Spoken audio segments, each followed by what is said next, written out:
بسم الله الرحمن الرحیم. الله دې وکړي چې ټول یو ځل بیا روغ جوړ او صحتمند اوسئ.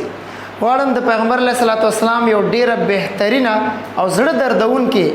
غمجنه داستان تاسو سره شریک کړم. د پیغمبر علیه الصلاۃ والسلام هر یو داستان د عبرت وړ ده او د عبرت نه ډک ده، خو نننی دا کوم چې بیان تاسو سره شریک کوم ډیر بهترینه ده.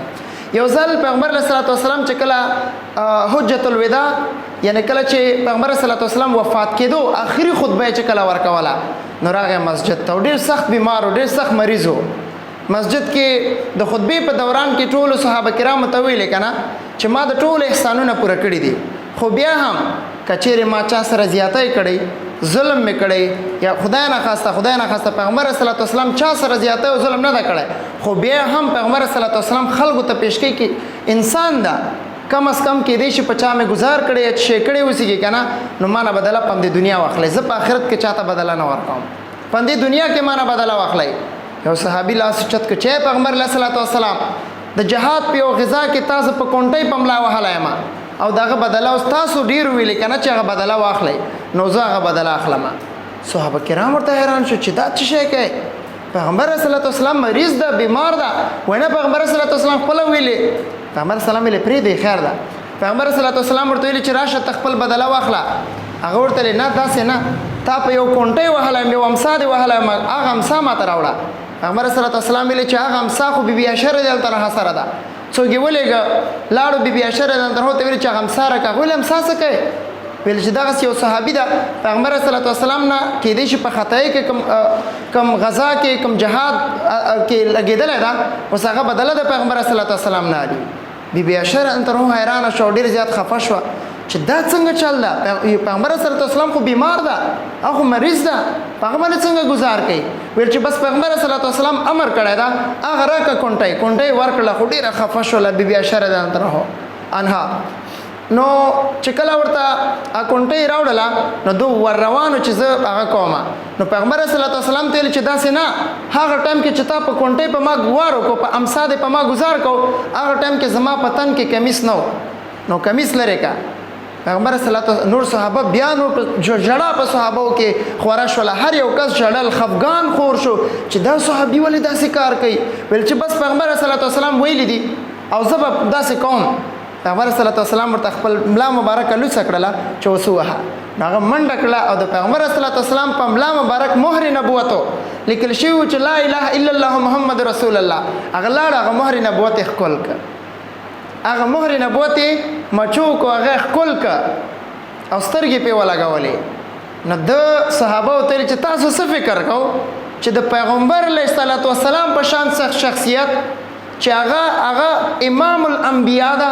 چې هغه د ټوله نړۍ ځمکې اسمانونه عرش او کرسي لوح او قلم انسان او پیریان په نړۍ کې چې هر شی پیدا دي، بلکې په کائنات کې چې هر شی پیدا دي د سیوا د الله پاک د ذات نه، هغه د پیغمبر علیه الصلاۃ والسلام د مخ مبارک په خاطر پیدا دی، په هغه زه ګزار وکړم، په هغه زه وار وکړم. زما د ډېر وخت نه دا ارمان و، ارزو مې وه، امید مې و، تمنا مې وه، خواهش مې و چې د پیغمبر علیه الصلاۃ والسلام مهر نبوت ښکل کړم.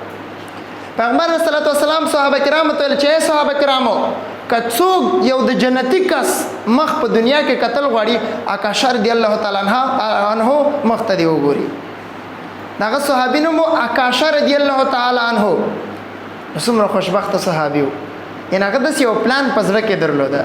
خو بیا هم بل داستان یې درته سره شریک کړم چې ډېر عجیبه داستان د پیغمبر علیه الصلاۃ والسلام ده، ژوند کې به مو تبدیلي هم راولي. تاسو ته پته شته چې پیغمبر علیه الصلاۃ والسلام د ابوبکر په شان کې څه ویلې؟ ابوبکر صدیق رضی الله تعالی عنہ په شان کې چې هی د ټول احسانونه مې په دنیا کې پوره کړه، د چا احسان بدله په ما باندې نه ده پاتې، خو یوازې د ابوبکر صدیق رضی الله عنه د احسان بدله پاتې شوله، او د ابوبکر صدیق رضی الله عنه د احسان بدلې به الله پاک د محشر او د قیامت په ورځ باندې به ورکړي. کله چې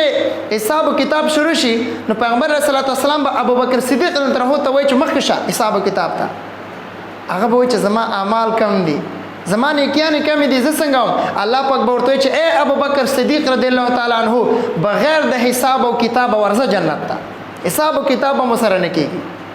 پیغمبر صلی الله علیه وسلم ویلو کان چې د دې د احسانونو بدلې به الله پاک ورکو بالکل به ورکو او بدلې همدغه ده او د دین علاوه په سلګونو زرګونو کروڑونو عربونو بدلې به الله پاک په جنتونو کې ورکي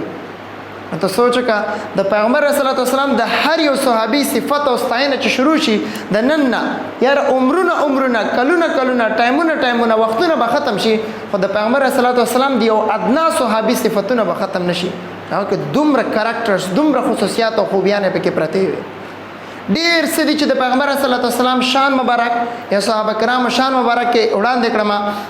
خو ټایم ډیر کم ده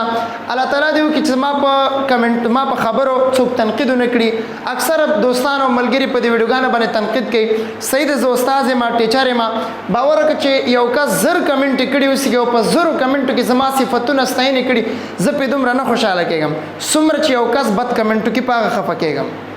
امید درم چې تاسو غلط کمنټونه ونه کړیا تاسو د پاره تاسو کوشش وکړئ چې ښه کمنټونه خسته کمنټونه وکړئ مونږ تشویق کړئ تر څو تاسو د پاره نور خسته کلیپونه ژوند بدلون کې اسلامي حادثات واقعیات او خبرې سیرت د پیغمبر صلی الله علیه وسلم صورت د پیغمبر صلی الله علیه وسلم راوړو او تاسو سره شریک تاسو نه خوشاله کېږي چې زه خپل یو ځوان دغه یو ځوانان او تاسو سره د اسلام په باره د پیغمبر صلی الله علیه وسلم شان مطابق په باره خسته بیانونه تاسو سره شریکو ډیره مننه الله تعالی دې وکړي چې تل خوشاله سوکاله او آباد اوسئ مننه